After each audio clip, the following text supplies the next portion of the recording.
दोस्तों आज हम बात करेंगे जब गांधार यानी कि फाहियान जब भारत आ रहा था तो उन्हें वहां आने पर किस टाइप का वहां पे लोग रहते थे।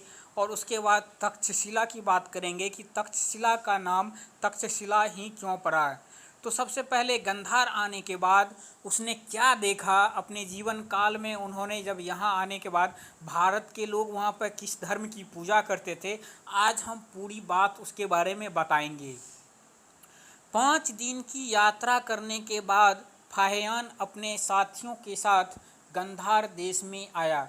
तो दोस्तों फाहियान जो है 5 दिन की यात्रा करने के बाद अपने साथियों के साथ गांधार देश में आया। पूर्व काल में यहाँ महाराज अशोक का पुत्र धर्मवीधर्न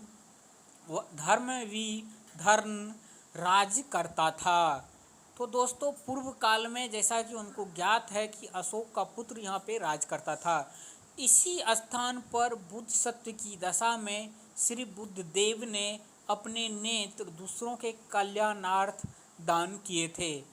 तो दोस्तों गांधार देश में ही भगवान बुद्ध ने दूसरों के कल्याणार्थ के लिए, जैसा कि उनके धर्म ग्रंथ में लिखा हुआ था, दान किए थे। यहाँ धर्म प्रेमियों ने एक विशाल स्तूप बनाया है। तो दोस्तों हम आपको बता दूं कि फाहियान 4वीं से 5वीं शताब्दी में भारत आया था और उन्होंने इसके बारे में लिखा है कि यहाँ धर्म प्रेमियों की एक विशाल स्तूप बनाया। यह स्तूप सुसज्जित और स्वर्ण जटित है। यहाँ के निवासी हेनियान संप्रदाय के अनुयायी है। तो हम आपको बता दें दोस्तों, अभी जो पूरी तरह से मुस्लिम प्रदेश हो गया है, जबकि जब 5वीं शताब्दी में यहाँ पे बौद्ध धर्म का ही बोलबाला था। तो अब इसके बारे में अब इसके बाद बताएंगे तक्षशिला। तक्षशिला आने के बाद वहाँ पे क्या पता चला। तक्षशिला पहुँचने में यात्रियों ने 7 दिन व्यतीत किया। चीनी भाषा में इस नगर को छेदी मस्तक कहते हैं। तो दोस्तों जो चीनी लोग हैं वो अपने भाषा में तक्षशिला को छेदी मस्तक कहते हैं। इस स्थान पर बुद्ध सत्य की दशा में ही श्री बुद्धदेव ने अपना शीश एक मनुष्य को दान किया था।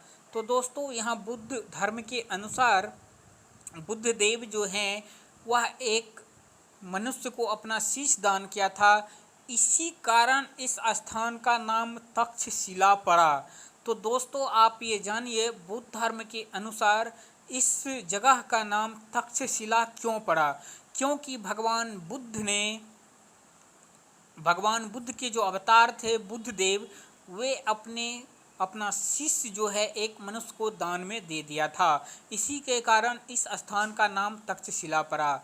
2 दिन की यात्रा के बाद यात्रीगण उस स्थान पर पहुँचे जहाँ बुद्ध सत्य ने एक शेरनी से क्षुधा निवारण के हेतु अपना शरीर उसे अर्पण किया था। अब देखिए यहाँ पे 2 दिन की यात्रा के बाद इन लोगों ने बुद्ध सत्य ने एक शेरनी को क्षुधा जो अपना शरीर अर्पण करके किया था, उनके बारे में जानकारी दी जा रही है। वो भी तक्षशिला में ही था। इन दोनों स्थानों पर वे बड़े बड़े स्तूप बनाए गए। तो दोस्तों ये दोनों जहाँ पे उन्होंने शीश दान किया, जहाँ पे उन्होंने शेरनी को अपना शरीर खाने के लिए दिया, वहाँ पे बड़े बड़े स्तूप बनाए गए हैं।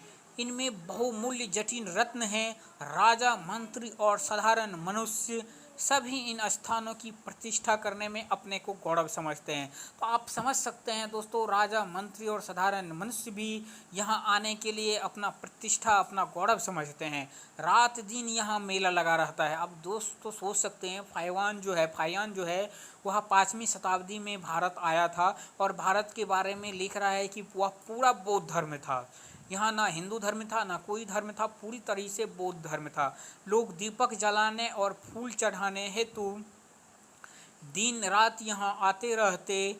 इन चारों स्तूप को महास्तूप कहते हैं। तो दोस्तों यहाँ 4 स्तूप था जिसे महास्तूप कहते हैं। तो अब आप समझ गए हैं दोस्तों तक्षशिला का नाम तक्षशिला क्यों पड़ा। वीडियो अच्छा लगा है तो लाइक कीजिएगा, दोस्तों के बीच शेयर कीजिएगा। धन्यवाद।